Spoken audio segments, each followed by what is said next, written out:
I'm going to speculate on your own speculation that the reason why you speculate may have to do with a lack of class analysis in respect to the creation of the Charter of Rights and Freedoms. And from my perspective, the Charter of Rights and Freedoms was created in the context of making it easier for the production model, which is the external force, external facade of the state, our capitalist system. We all know that when we go to work, you know, if it's easier for us to work, then we'll do it more willingly. I remember when I used to work back in Cape Breton, we weren't allowed to listen to music, and we all got pissed off. But when we got to listen to music, you know, it made it a little easier. So this is the context in which I think the Charter of Rights and Freedoms has been created. It's not a document of inalienable rights, I don't think.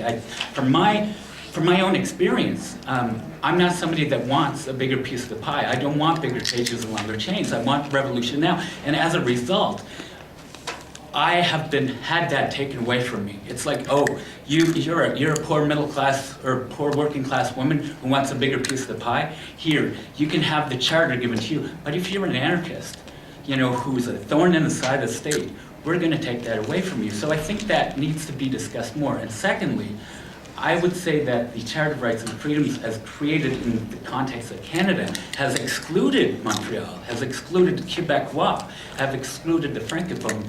And when we discuss this as some kind of birthright of Canadians, it, from my perspective, borders on bigotry. Well, I don't agree with you, obviously. If you are a self-identified anarchist, you have a right to express an opinion. That doesn't mean that I have to agree with it, and indeed I would suggest that most Canadians wouldn't agree with it. I mean, anarchy, as I understand it, means the absence of law altogether, and I think that a necessary component of freedom is a civil society. I think that the civil society that we have permits freedom, and you know, anarchy to me is the absence of law, and it I think means you're placing deviating. too It's much not about a trust in question of your anarchy or neighbor. not, it's about the Constitution. I think. Pardon? Sorry about that. No, and secondly, in terms of Quebec being excluded, I realize that's a myth that has been propagated in certain circles in Quebec for the past three decades, but indeed, the Quebec Charter of Rights and Freedoms is virtually identical, word for word, to the Canadian Charter of Rights and Freedoms. So people in Quebec have enjoyed the same rights and freedoms that people throughout the country have enjoyed. And indeed, I don't regard the Charter as being some kind of a radical departure from Canadian history either. I mean, its critics certainly do. I mean, we have a Prime Minister who really gave it, I think I'm being generous here, lukewarm endorsement or reception, you know, on its anniversary. He described it as a controversial and flawed document. I mean, there are people in Western Canada, not only in Western Canada, but this seems to find a certain resonance here amongst conservatives in Western Canada in any event, that this was some kind of a foreign document that was rammed down Canadians' throats. When indeed, when you look at the history of Canada, through protest, through you know, protests like, for example, the Winnipeg General Strike, which was an example of workers coming together to protest, and you know, there were men who lost their lives fighting for the right to assemble and to protest. I mean, labor law has advanced through strikes, general strikes throughout history, and there is freedom of assembly within the Charter, which covers unions. So I don't think that it's some kind of a exclusionary document. I think Quebecers have enjoyed the benefits of it, and I don't agree with you know, the sentiment that they were somehow excluded, because I think that certainly there's people in Quebec you know, who would be supporters of the PQ, not all of them, but many of them who would take that position, but it's only for political reasons, because they're playing to their own you know, local populists or supporters, just like Harper plays to his local base here, who think that Pierre Trudeau was some kind of a, you know, Fidel-loving communist who you know, hated Alberta. Maybe just to add on to this dialogue, which is making me think of this other sort of issue that's been conversations that I've been having with a lot of students, and it kind of, I think it addresses both in a kind of indirect way. But you know, one of the things that a lot of students who I've had conversations with, especially students who are Canadian citizens, is this sort of surprise that they have been politically profiled, right? So whether it's within the institution, so like students who have said, okay, now that I have a red square on, security's following me around, right? Or security are being called on me, and then also on the streets too, right? And so like I participated in one of the protests and marches, one of the night marches, like the day after Law 78, and we were marching like thousands of people, just marching peacefully, and within 45 minutes, there were sound bombs, people were like running everywhere, and I think from what I understand afterwards, the people at the front and the back were harmed, right? Were assaulted by the police, and they were actually non-students, so they were like older people who were in support of the student movement. And were in opposition of the law. And the conversation that I often have is because a lot of students are really surprised, right?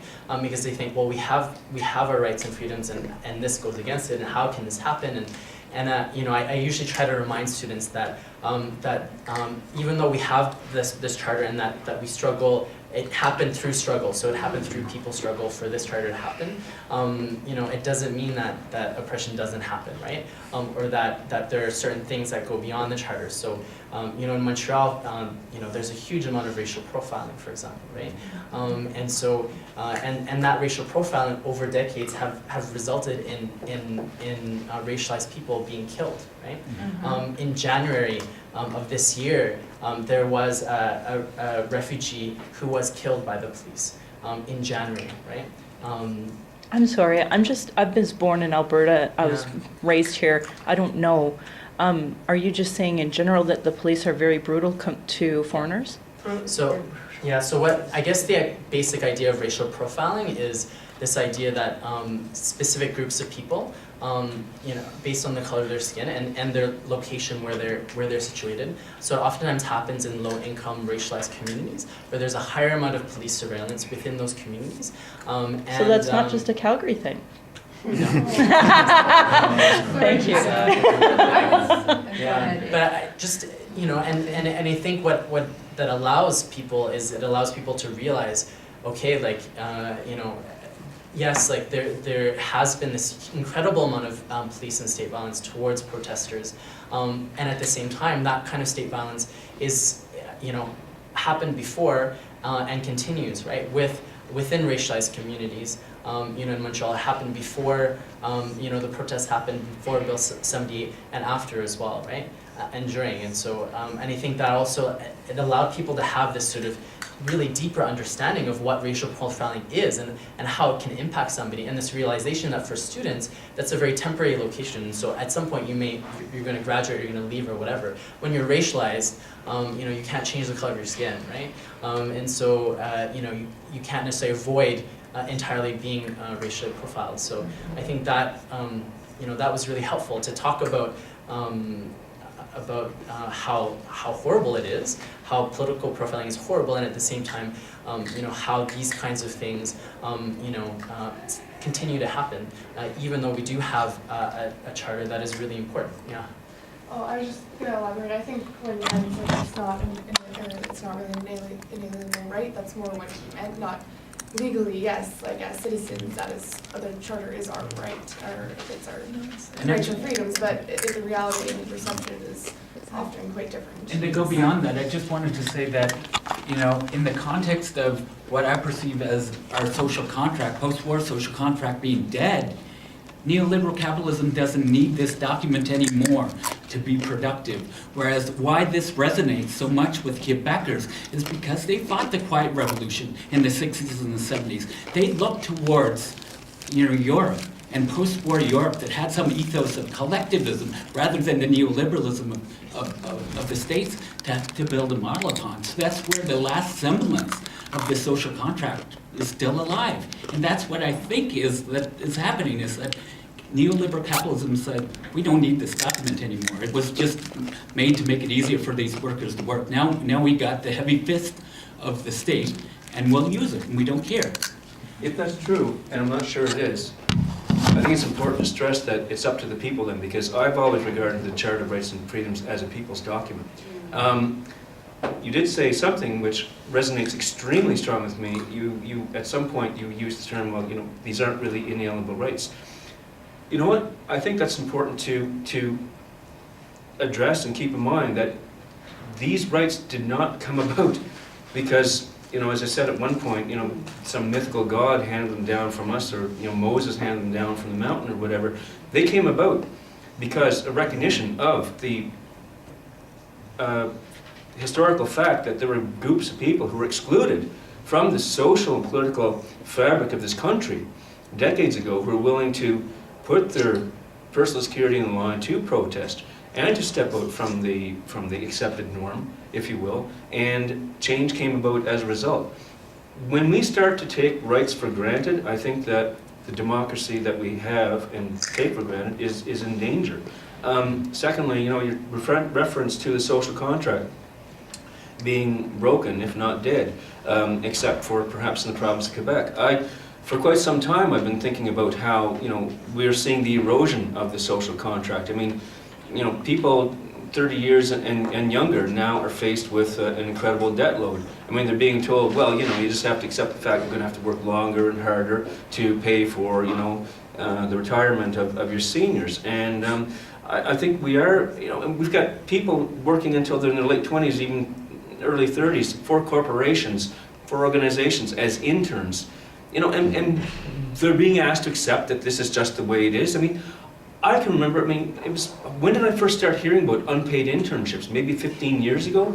You know? I mean, you're essentially asking an entire generation to be like indentured servants until they're well into their 30s, and that is simply wrong. I'm just sidling out because I want to make sure everyone gets a chance to talk. There's a question or comment here after. I read over Bill 70, and there was something that stood out for me on it, which sort of, the way I read it, looked like the sinister underbelly of this whole document. And it was that the bill requires students' association, unions representing teachers and college or university employees to employ appropriate means to induce their members to comply with its provisions or face prosecution. Now that, to me, says that if I don't watch my neighbour and make sure he's doing right, then I'm in big trouble, so I better do that, to put it bluntly. It's quite Orwellian, isn't it? And when you were mentioning the challenges to this, that didn't come up, and I'm just wondering, has it come up? Has it been given? You know, do you have a section or provision number so we could read it? You know, I don't. I took pieces out of it. I read an article It's where the form of gathering by strike supporters within 50 metres is that same section, and anybody that doesn't induce them to stop faces prosecution. Yeah, Ed may know more on this than I do, but I do recall reading an article before coming in here today. There is a charter challenge, in the works. I think they're one of the unions. Is that not correct? Yeah. Oh, yeah. But it hasn't come. Yeah. So. A group of lawyers, I think, in Quebec are meeting, actually, maybe as we speak, and there are about 70 organizations that are going to be challenged. I think yesterday, too, like, don't quote me, but no report that. I think yesterday there was hundreds of lawyers who walked in the towns, and they demonstrated, they marched on the streets. Oh, really? And just another thing to keep in mind is that it's actually, they made it so it would be in effect for a year. And so people are thinking that that they did that because they know that the charter, won't get through the pass courts. Through, yeah. And so I think that's another sort of thing that people have said is that okay, they present it only for a year because they know that it won't withstand. Well, and also, Brian, you're so skeptical. Can't believe you say that if you're a government, we'd actually implement a law to detract. But I'll add to that a little bit for you. And keep in mind, too, that I think it's the Charbonneau Commission right now, where there's a commission where they're investigating the Charest government, the Montreal government, the municipal government about corruption.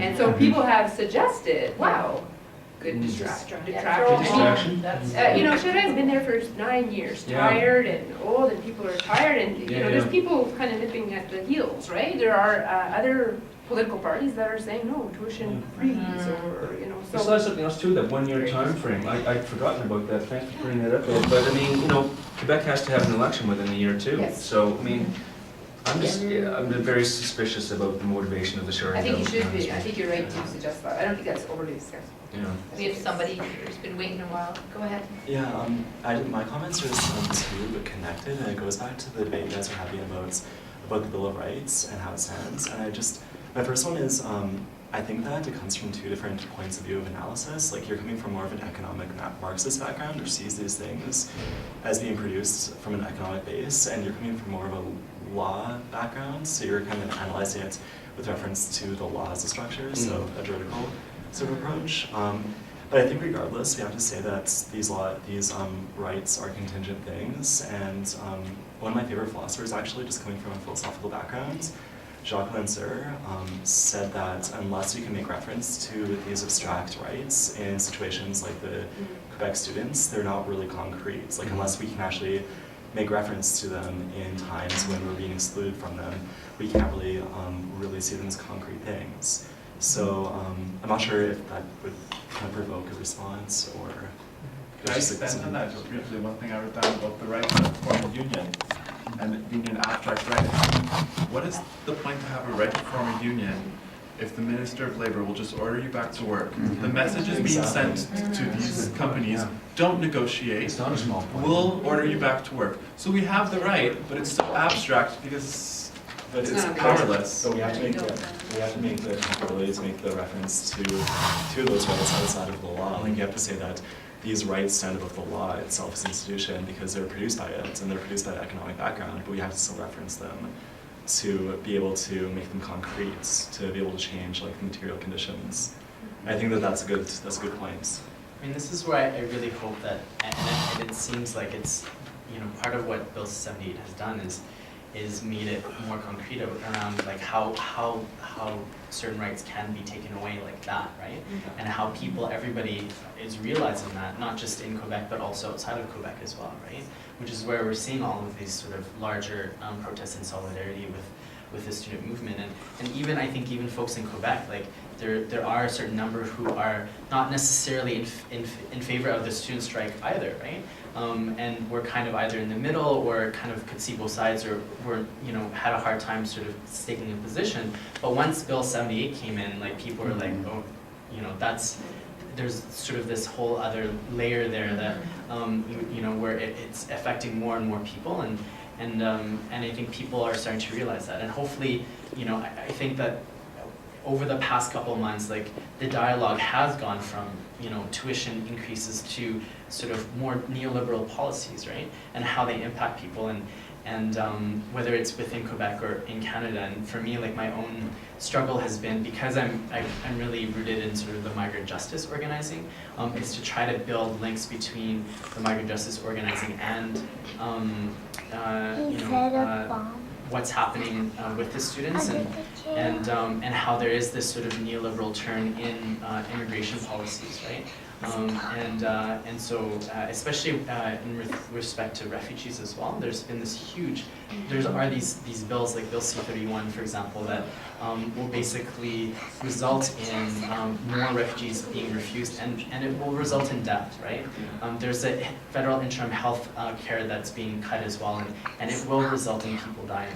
But it's also linked to this neoliberal policy, right? So if you're not understood as somebody who can contribute in an economic way to Canada's well-being, then you're not necessarily going to be valuable, right? And refugees, you know, they don't come because they can contribute to the economy. They're coming because of specific international, you know, criteria around fearing persecution, right? And so, yeah, I think that there has been sort of this opening as well in Quebec around sort of making the connection between the student strike and sort of, you know, this idea of what kind of society do we want, and hopefully it's also probably kind of touching a chord that people already had. That's maybe a sentiment that people already had as well, and people already thinking about, and yeah, which is good. Like, it's exciting to see. And one of the things that just is continually deeply ironic in all of this, is these people who, you know, the neocons, the neolibs, with the emphasis on it's all about fiscal economy. That is the thing that drives everything. And yet they do the stuff that is worst for the fiscal economy. Because those refugees consistently, in the long term, typically after about 10, 15 years, are net economic gains for the country. You know, education is a net economic gain for the country. And yet these are things that they slash. You know, they're slashing the long-term economic viability of this country when they attack these things. Okay, so the question then for me is, okay, so what now? Like, what do we do, right? Because it's not like this divisive, dichotomous kind of neocons versus, it's kind of the middle ground that, you know, like you were saying, Bill 78 really served to galvanize and as a catalyst for people to look at those kind of larger rights that we've fought and struggled for so long. How do we, not convince people, but how do we dialogue, not just amongst ourselves, but when we're out there? And, I mean, can I give you an example of what I did today? Sure. I've been referenced this as the Red Square movement because I noticed there's Western bigotry towards Quebec, and that we as Quebec, like Nikita Khrushchev once said that revolutions are not made for export. You know, this resonates with Quebecers because they've lived the experience of the Cultural Revolution and throwing off the yoke of Anglo oppression and the hegemony of the Catholic Church. That hasn't happened here. It won't resonate in the same way, so we have to make it our own. So when I'm talking to people, I talk about the Red Square movement and what it means to me and how I'm squarely in the bread. How are you squarely in the bread? Now, Leonard once said we must fight oppression everywhere. These people that are in their 6,000 square foot houses and their 2-car garages, they're still on that same hamster wheel. And a lot of them want to get off it, but they're too scared to say because they want to keep up with the Joneses and they don't want to face the repression when they tell their neighbor, I don't want this anymore. You know, so we need to make it their own and say that this resonates with me because of this, and maybe it can resonate with you better. A comment I'd like to make to segue on that is, and it's addressing your questions, how do we engage people? I think we talk to people who are not living in the 6,000 square foot homes in Mount Royal or, you know, Turner Valley or whatever, which is most Albertans. Okay, the average wage I've read, you know, the average salary in this province is what, something like, I don't know, $50,000, $60,000 we'll say. That's not the question. The question is, what is the median salary in this province? Right. It's down around $25,000 to $30,000. You know, there are people in this province who are making scandalous amounts of money. There are people in this province who are making, you know, in bonuses, what would put them in the top 4% or 3% of wage earners in this province. The vast majority of Albertans are not benefiting, you know, from this oil addiction that we have here. And I mean, the people who are benefiting from it the most, I'd hazard to guess, aren't even living in this province. They're retired, or they're living down in Arizona or wherever.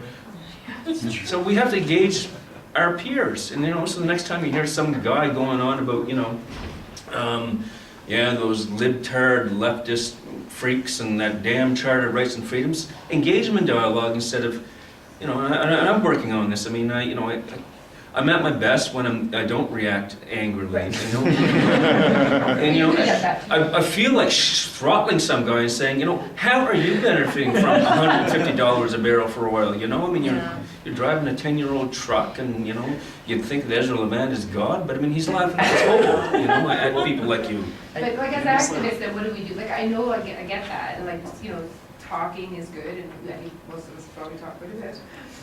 But actively, I think that's, you know, our activists in the room, I mean, what's kind of the next steps? if you don't mind me answering. Which is good, Lisa, good start. It's a good today, yes, thank you. And it's good to talk about that, because I know we're coming around 1:30, and some people will have to leave, and others can stay on and discuss a bit more. And Jen Lund, we didn't give you a chance to. You know what, it's Oh, okay. yeah. Yeah, sorry about This that. is good, no, not at all. Good, and so I think there's lots of things that are happening in Calgary. We've got the Activist Network back up again and very active. And there's lots of great work. So how do people want to talk for a few minutes about what they're doing personally and collectively around linking into this? Because a lot of us are doing things that link directly with this work. And I'm trying to keep quiet, because I'm a Montrealer, so I don't know about you, but I'm trying to keep quiet about the history of Quebec and some of the movie. I know, just keep quiet. But anyway, it's not about that. And so I think We'll read for them. we'll go for lunch. But what can we do here, and how? So anybody want to start sharing around what they're doing or what? Well, Grant, I mean, the casserole movements, right, Yeah. last night, will that continue? Oh, yes. Okay, is there a sketch? Is that Wednesday night thing, or- Well, yeah, June 6th, the next Wednesday, is the next major national call-out. This Saturday, there will be something going on. It's not 100% clear whether that's going to be in the evening or the afternoon. I'm rooting for the afternoon because I think that's a lot more accessible for people. Well, I think someone mentioned that there was something else going on in the afternoon on Saturday, I think at Rob Adams or someone's office. Yeah, so maybe tying in with But that, then there was or, something else at 8 p.m. that people wanted to. yeah, So I don't know. I haven't checked since I got here and did my quick little check, so I don't know what it says. But you've That'll made be the posted. page. Yeah, that'll be posted on Facebook, on the activist network. And one of the things with the Casseroles movement is it's not a centralized movement. So if somebody wants to just go out on their front step and start banging away on the pots at 8 p.m. any given night, Couple glasses that's- of wine in there. don't smash the glasses of wine. Those three. That can hurt. In terms of many other actions, that slip of paper that Jen had passed around has links for, you can get on the web, Twitter, Facebook, email. You can subscribe to a calendar of events right into your calendar on your phone or computer. So ways to keep in touch with what's going on. But also in terms of those are places to go and put your ideas to as well. So if you want, there was somebody this morning who is in the Ogden community in Calgary and wants to do something just locally as a casserole there, and said, hey, does anybody want to do that there? So once they've got that coming together, they'll post that up. And there's tons of other stuff to connect in with too. I mean, this issue crosses so many things. Like tomorrow we have the annual Speak Out. The Disability Action Hall is having its Disability Pride event, which is usually a really fantastic event. And tomorrow it's emphasizing around the right to transportation. So there's going to be some actions actually on the C train. So you can find that information on the links that were passed around. And there's tons of other stuff going on, but I see Maddie is eager to. Yeah, I personally, especially after last night, I'm planning on just carrying around the spot I have, and wherever I am at 8 o'clock, I'm just gonna start making and see who recognizes it or if they start conversations, because guaranteed someone out there is gonna be like, oh, Dad, that's in Calgary, yeah, want to talk to me, so. Great yeah, idea. Lisa, I I do have to leave, well, I had to leave about 15 minutes ago, but I just have a question for Ed. Is there any evidence or anecdotal even about agents of provocation involved in the protest movement? I mean, there has been some. I think there's two things. I think there has been I think there was one night, for example, where people were like, oh, we're noticing that there's certain people who are really big and who have these yellow things on their shoes and stuff like that. And there's a number of people so that, I mean, there has been certain times where people have been like, oh, that's weird, or that's, and definitely there has been history, right, of that as well. I also Including think, recent history. Yeah. And I also think that there is this other thing around, because the violence of the police has been happening over a period of time, right? And so, I mean, it was in March when the first protester lost an eye because of being hit by a rubber bullet. And then, in May, there were 2 or 3 other protesters who went to hospital in critical condition because they were randomly hit by something that the police had thrown at them. And there's now somebody in critical condition that, right after the Law 78, who was brutalized by the police. Because there's a picture that was kind of passed around of him on the ground, I think the ambulance are there, and he has a plastic wrist thing.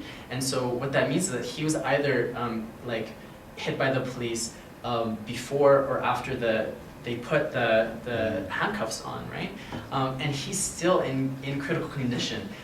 But there's no talk about these kinds of things in the media, right? And so when students do lash out and they are angry and they do push back in more violent means, people don't understand why. But if your friend or somebody who was literally peacefully in a march, 1,000 feet away from the front lines, gets hit in the face and has to go into surgery or is in critical condition, it creates, like, people are gonna get angry, right? People are gonna get frustrated.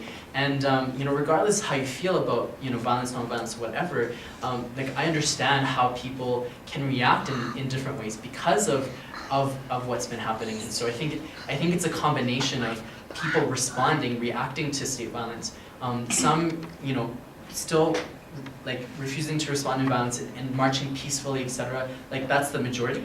But there are people who are frustrated, angry, and are responding with violence. And then I think that there probably are certain agents provocateurs who, at certain periods of time, go, okay, we know that we need to clamp this down within an hour, and so we're going to have this thing happen in this isolated place over here, and that'll justify clamping down on everybody, which is basically what's been happening after you know, Law 78 happened. Was like I said, when I was marching, it was literally 45 minutes into it, thousands of people marching, and then the sound bombs were like off, and then people were like running everywhere, and then that gives further justification to clamp down, because all of a sudden you don't have one march, you have like 50 different marches of smaller groups of people, and it's easier then for police to kettle people too, right? So there's been a lot of kettling happening where police will just surround an entire group of people. There's one group of protesters I know who went to Victoriaville where the Liberal Party was meeting, and that's where the negotiations were, and that's where a lot of police violence happened.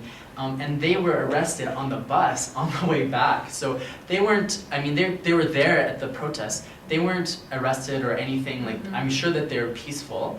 And they were literally on the bus on the way back. The police stopped them, and they were on the bus for 6 hours. And the only reason why they didn't go to their prison was because they didn't have a prison at Victoriaville. So then they were just held basically for 6 hours, and now they're all being charged, right, for having participated in a protest that was deemed illegal, even though when they were there, they weren't like, the police didn't interact with them, obviously, right, because they were leaving. So yeah. In addition to the agents provocateurs and people responding to state violence, there's a third one which I've had some experience with, not as being one, but as seeing it.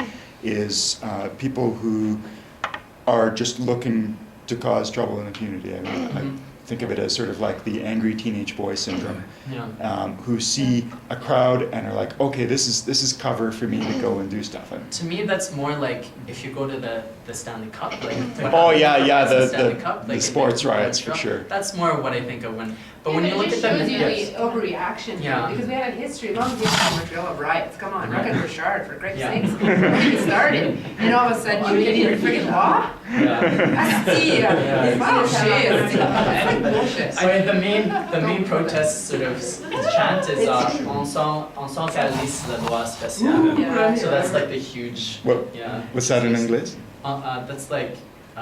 We don't give a shit about this law. A little bit of a religious term that's been used now. Even lots of those after the Revolution Tranquille. Golden nail there, they said flip the bird.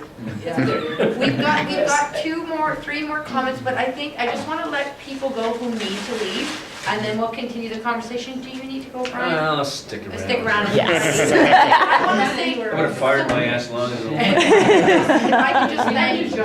I just want to say a couple of thank yous before, because people will start to leave. I first of all want to thank Grant for helping me organize this, and Jen Len as well for helping with that. We kind of threw this together. And then Ed and Brian just sort of came on and said, yeah, we'll help out. And so it just sort of came together very quickly. I don't know if I've forgotten someone. And Peggy Askin will be here today because she's very sick. And so she's calling me at 7 a.m. saying, I'm so sorry I can't make it. So, and all of you for being here, and really a great respectful dialogue. Thank you so much. A good round of applause for Lisa.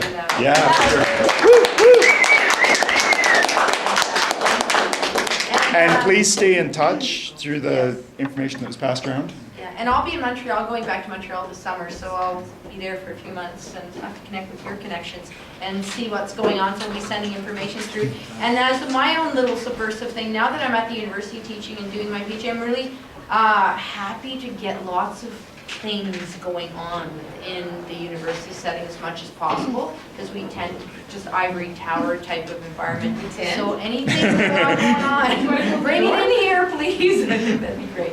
So we'll just continue with the conversation, and I don't know who was next up. Was that you? Thank you. Sure.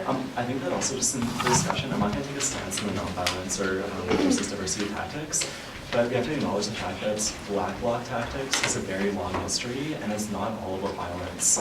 So when you ban... Sorry, what was the term? Black ops? Black bloc. When you Black see bloc. people dressed in all black, Oh, okay. it's not all devoted to violence. If you take a look at anarchist and commune struggles in Europe and self-defense struggles, especially in Germany after the fall of the Berlin Wall, it wasn't actually about violence. It was about a show of solidarity and a show of like non-leadership and egalitarian politics. So I think that especially with the no masks law, it definitely is an affront not just to people who want to cause trouble or like that sort of angry teenager syndrome, but it's also an affront to people who are more devoted to those radical politics and to that other history, that other genealogy that they're being painted as being just violence instead of having like a commitment to another political genealogy that's not mainstream. It's kind of a form of exclusion. Also, too, I want to ask you, Ed, do you think we can, like, I do agree with what Grant is saying. There are troublemakers out there. Can we slough them off? Or do we need to further understand why they're doing it? And maybe it is a representation of their lack of power that has been stolen by the state. And actually, by acting out, they feel that they've reclaimed that power. And how does that relate to a broader struggle that we can take down these repressive institutions we have in And society? even sociologically and ideologically, how some people, it could be that they're just misinformed, that they don't fully understand the movement, so it comes from a place of a lack of hope, because they're not more connected with things like this, so they feel like their only way of challenging the state or challenging neoliberal capitalism is through smashing the window instead of actually engaging in dialogue, because they're so disconnected and disavowed. Sorry, there was some, were you gonna, I was just wanted to respectfully say, in terms of anarchy or black bloc tactics, which I'm fine with, it's your personal expression, but I just notice a lot of co-opting of movements where the black bloc will come into another movement and do the violent things, and then it does look bad on the people who are there genuinely for civil and non-violent means. And I'm fine with the black bloc. I would just like to see more of a separation. Don't come into a group and co-opt it, because then you're detracting, you're not expanding the big circle. May I just say the whole point is that it's not a group, and if someone is coming in under that premise, then that it is the immediate perception of that person, like that has been violent, that is affecting a lot of that. Like it has not to do with media perception, in my opinion. I'm not saying everyone, I'm just saying, I don't want this co-opting to continue in non-violent movement. Can I jump in? Like the point is black bloc. It's not It's a violent movement. it's more though. political. I know. It has been blocked in its own way. I'd like to jump in if that's okay, because this is one of my major issues in the You know, so and I'm going to say maybe some provocative things here. Most of the times when I've seen, because I've been a peacekeeper at rallies, I've been involved for whatever number of years. Most of the time when there are acts of violence, it's usually white men. I just want to say that, and that scares me as a woman. So that's one thing, is men using violence scares me. Anyone, but mostly because I've seen too much violence. And then I have a child at a lot of these things, and like I've been involved, from the very first, I see the anti, white supremacist rallies and stuff, and have removed my daughter because I wasn't quite sure what people are going to do. And then the third thing is that I wonder if we talk about personal decisions and respecting them. So for me, it smacks of individualism, and this is the same individualism we're trying to actually fight or struggle against, to not use another word, a violent word. We're trying to struggle against the individualism that is actually creating the types of problems that we have in society about I get to do what I want and I don't care what anybody else thinks, because it's my personal view and values, and I've made this money and so I can spend it. And so those are some of the things. So I just wonder how much that individualism has seeped. I know not everyone's going to agree with this, but how much it's seeped into our community of activists under we're different, we can do what we want. But in some sense, we're replicating some of the same forces that we're trying to struggle against. And so I have a lot more to say, but I will open it up for lots of comments. Well, it's dangerous Oh. too, because it's based on a moral position. Yeah. So it's giving, you know, even a higher, like a higher, loftier, heady position. Yeah. I'm fighting for the cause, what are you doing? And one So, last thing I just that's have to the say danger. around the anti-racist stuff, is when I put the call, I think there was a few of us that put the call out for the very first meeting, I called all of my friends in various racialized communities, and people came out from all the different communities and were part of that. I mean, we had, it was awesome, right? Somali community was there, Sudanese community, like we had everybody there, the Filipinos, the Nepalese, and then guess what? Nobody's coming to these things. They all And, left. and they've told me why. Exactly. And so I just want to say that, yeah, that's all I want to say. Thank you for saying that. I'll just, the idea of diversity of tactics, like, I think, I mean, for me, usually I'm in support of diversity of tactics. It's a really long discussion, and I don't know if we can have it entirely here, because it's really complicated, and I understand that there's differing opinions and stuff like that.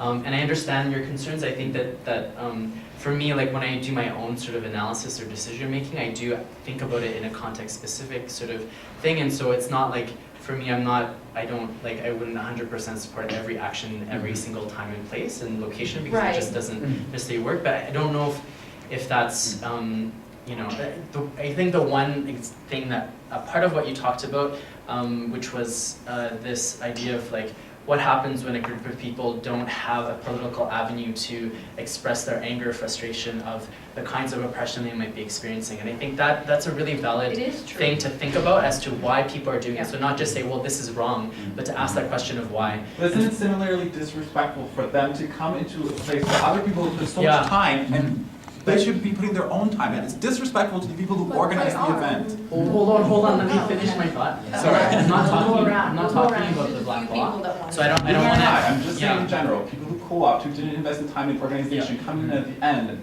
and Yeah. doing it for their own Yeah. personal, Yeah. like you're saying, ego reasons. Yeah, which is a fair thing. Just if I could finish my thought, which is, I'm not thinking about the black bloc in this case. Like I'm thinking more about some of the uprisings that have happened in Montreal over the last decade, specifically around the issue of racial oppression.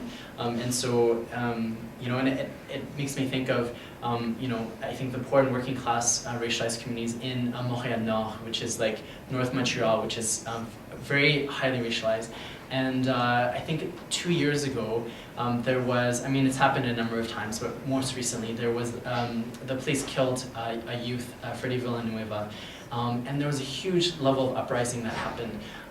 And so, and part of that uprising, there was a degree of violence there, right? So there were like fires and stuff like that. And I think, to me, like when I look at that context, to understand the history of racial oppression within the racialized communities in Montréal Nord, and then this response, which was a more sort of like, what's the word? It was just, it just kind of happens spontaneously, like it wasn't sort of planned. It just happened, and it was a way for people to express the frustration they were feeling around the kind of racial profiling and state violence that they had been experiencing over a number of years, right? And so, yeah, I mean, for me, it's more around, you know, I think that question of asking why is important. And when we ask that question why, that's when I start to say, well, okay, in some cases it makes sense, but in other cases, like, for example, there was like a group of 4 people, which I don't even think were really affiliated with the student movement, and they kind of like smoke bombed the metro, and it totally like shut down the metro, and I'm like, you know what, Let's say had someone had died. We had a very different and they weren't conversation. black people, they weren't like, Everything's it was just like a group of 4 random students, and I don't even know how they were connected. I do think that actually the city of Montreal purposely shut down the metro for 2 hours, because what I've heard from other reports is that it should only take like 20 minutes to like stop a smoke bomb and removing it and allowing it to happen. So I think that something fishy was happening there, in terms of the response of what I have the happened. context of 9, But, I mean, you know. Yeah, but they've done that That's before, hard. like previously, where they have been smoke bombed, and they have been able to have the system running for like really fast within like 20 minutes. This was like a 2-hour long wait, and it was all the metro lines stopped. And it's just that kind of I know, thing. but you There's can't, no, like, on the I one don't hand, use understand. historical rendering and then not use it. Yeah. So, FLQ, the War Measures Act, I mean, that's Yeah. the whole context in which we approach to our security in Montreal. Yeah, for sure. So, as children, if you have children and taking the subway, Yeah, I'm there every summer, I wouldn't Yeah. think I'd appreciate that much. yeah, for sure. Sorry. Sorry. Yeah, I just wanted to clarify what I was saying earlier. I was mostly just speaking of Black Bloc in terms of like the history and the people who are actually using that with the intent of Yeah. that's behind Black Bloc, not just Yeah. like people wearing black and co-opting a movement or in any other cases, any other variety of examples like abused. I wasn't, so I do agree with you. As well, I That's wasn't a problem. totally speaking about Black I Bloc. just I mostly, was that was kind of broadly sort of saying any individual who that's comes what in with that their own is. agenda and seems to have disrespect for the people who organized it with a particular vision, and Yeah. at the last minute, if it's violence or whatever it is that they end up.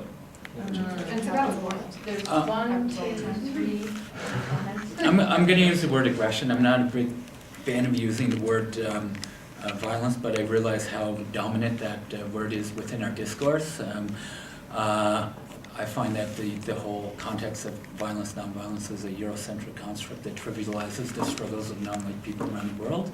So I'm going to use aggression rather than violence. And I've been, first I want to use the example of Quebec City 2001. And the organizers did their darndest to make sure that there was a green zone, a yellow zone, and a red zone. And everybody knew that red zone, you're probably going to get arrested. Yellow zone, probably not. Green zone, definitely, but the cops didn't care. They went down to the green zone where Food Not Bombs was and, threw them all in jail and tear gassed them all anyway. Secondly, I wanted to mention the last major arrest that I was involved with was a action against a trade agreement in Halifax that was organized by anarchists, hardcore anarchists, and we made sure that people knew in the community that this was being organized by anarchists. It's going to be confrontational. There's probably going to be stuff thrown at the cops, and we made our darndest attempts to deviate, to make sure that the Black Bloc was at the end of the march, and then turned over and made sure that the safe space was available for everybody to express themselves.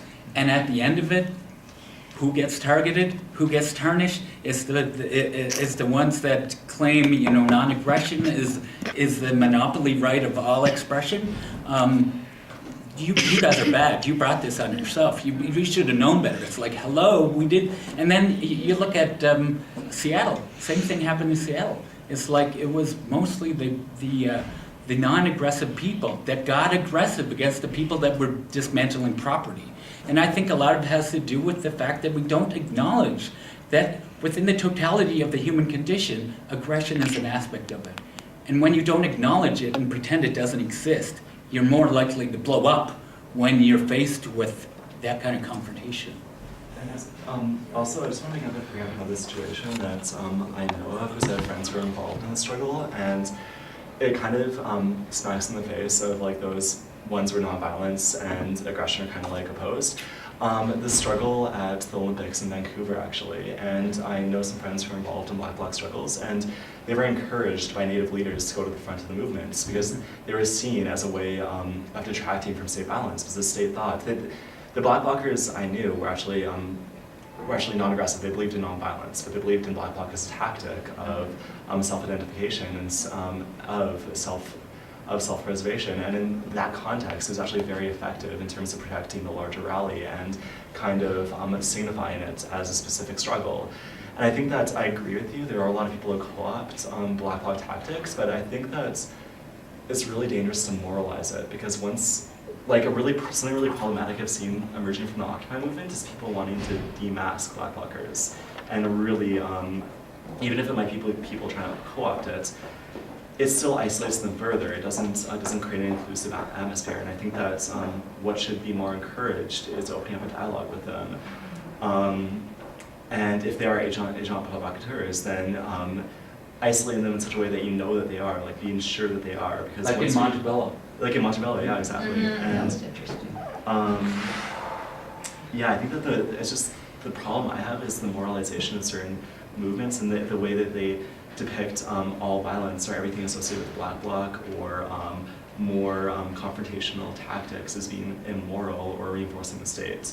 And that's kind of problematic because it tends to isolate a lot of individuals and doesn't even give them the Can you opportunity. see the other side, how it actually isolates people who are against that practice? Yeah. Totally depends Just on get- the situation. Also Pastor Grant, I think, has been waiting for a while.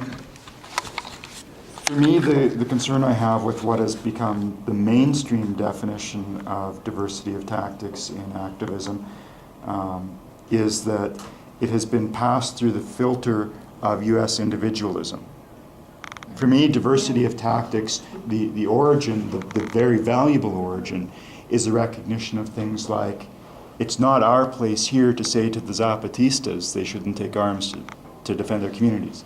It's not up to us to say to the Mohawks in Oka, you can't take up arms, because they as a community did that.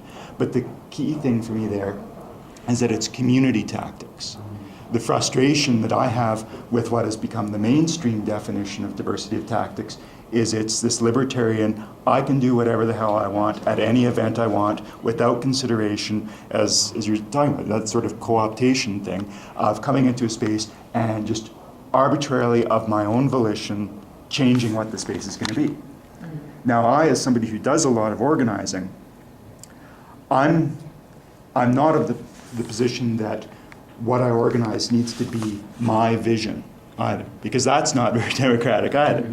But that if people are going to come in and change an event that I've been a part of organizing, it needs to be a change that happens through collective dialogue, through the building of a community consensus to make that change. But how do you do that effectively? Like, I was up on the road in Kananaskis where we had a 3-hour discussion because there were latecomers to it that said, we want to camp. But the organizers said, well, we've decided that we're not going to camp today. And it was like, well, and the first people to leave were the unionists because they're always the ones